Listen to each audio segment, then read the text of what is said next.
I hear the same thing from you that I've been thinking now for the last couple of days. When I hear the Fed pivot, the Fed pause, if these central banks are going to have to pause or pivot, it's going to be for some pretty bad reasons, Mohamed.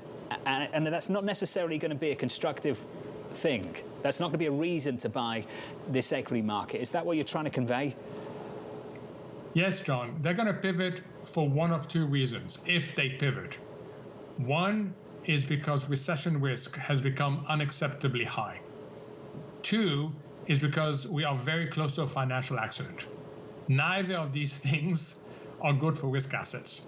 So again, if you are voting and expecting a pivot, you've got to be clear why it is they're going to pivot. They are not going to pivot because the indicators they're looking at are coming down really quickly, inflation, etc. That's going to take time.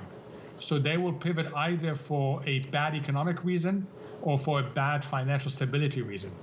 Forgive me for putting you in an uncomfortable position before I even do so, Mohamed. Just a question on the Bank of England. Next scheduled meeting is November 3rd. Two-part question, really short, because I've only got 30 seconds, but I want to squeeze it in.